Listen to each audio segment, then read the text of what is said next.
Now illustration 7 is based on the traditional approach.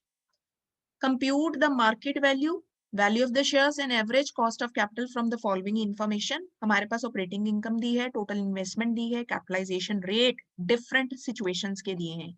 When the firm uses no debt, when the firm uses 4 lakh debentures, and when the firm uses 6 lakh debentures.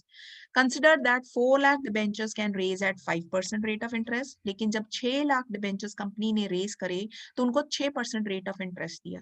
हालांकि यहाँ पर mention नहीं है कि traditional approach use किया गया है, but आपको क्लियरली मेंशन होगा कि आपने कौन सी अप्रोच यूज करनी है. इन केस क्वेश्चन में मेंशन नहीं है तो you will give a rate note depending कि आपको कौन सी इंफॉर्मेशन अवेलेबल है कि आप अप्रोच कौन सी यूज कर रहे हो. Otherwise it will be clearly mention कि आप कौन सी अप्रोच यूज करोगे. तो हम क्वेश्चन को 3 पार्ट्स में डिवाइड कर देंगे, क्योंकि पहला पार्ट क्या है, फर्म यूजेस नो डेप्ट. Second part is 4 lakh debentures 5% पे कंपनी ने रेज करें, and third 6 lakh debentures company ने 6% पे रेज करें.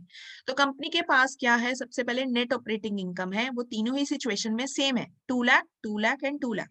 सबसे पहले इनकम में से कॉस्ट ऑफ डेप्ट माइनस किया जाता है, जो इंटरेस्ट पे करना है डिबेंचर्स को. इस केस में तो डिबेंचर्स है ही नहीं तो नील आएगा. इस केस में 5% ऑन 4 लाख 20,000. इस केस में 6% ऑन 6 लाख इज 36,000. ये माइनस करके इक्विटी होल्डर्स के लिए जो पैसा बचा, इस केस में 2 लाख बचा, 1,80,000 बचा एंड 1,64,000 बचा.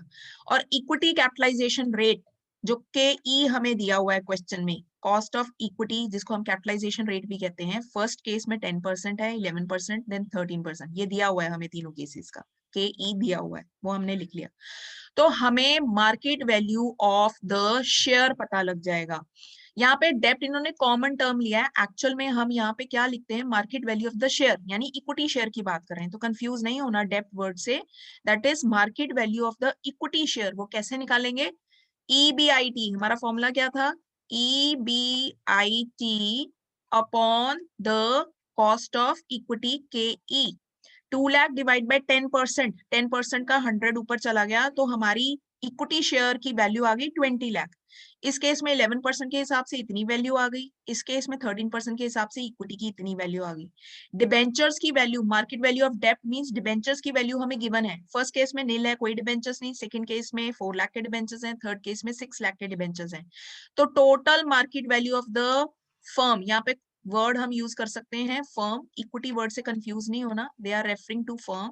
सो market value of the firm will be plus करके 20 लाख, डिबेंचर्स तो नील है, यहाँ पे इक्विटी प्लस डेप्ट को प्लस किया तो ये आ गया इतना अमाउंट, देन इक्विटी प्लस डेप्ट को प्लस किया, ये आ गया इतना अमाउंट. अब इसके बेस पे हम कैलकुलेट कर सकते हैं ओवरऑल कॉस्ट ऑफ कैपिटल.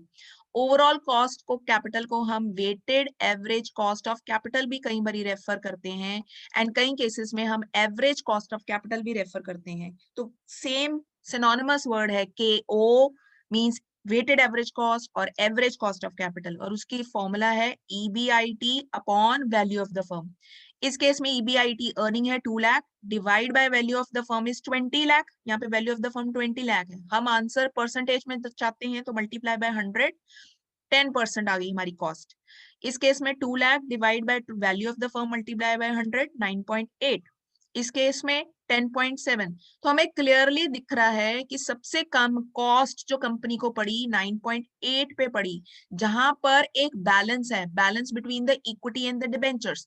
तो ये अप्रोच ये कहती है डिबेंचर्स अगर रेज कर देंगे तो हमारी कॉस्ट इंक्रीज हो जाएगी, लेकिन अगर हम डिबेंचर रेज नहीं करेंगे, सारा का सारा इक्विटी पे फोकस करेंगे, तो भी हमारी कॉस्ट ज्यादा होगी as compare to this approach. तो ट्रेडिशनल अप्रोच कहती है midway. Midway means balance between equity and debentures. So it is clear from this that if debt of 4 lakh is used, the value of the firm increases and overall cost decreases. Overall cost decrease होगी 10% से 9.8% पे आ गई. But if more debt is used to finance in place of equity, अगर हम 6 lakh debentures पे चले जाते हैं तो हमारी कॉस्ट बढ़ जाती है, वो 10.7 पे चली जाती है. तो traditional approach says there must be a balance between the equity and the debentures.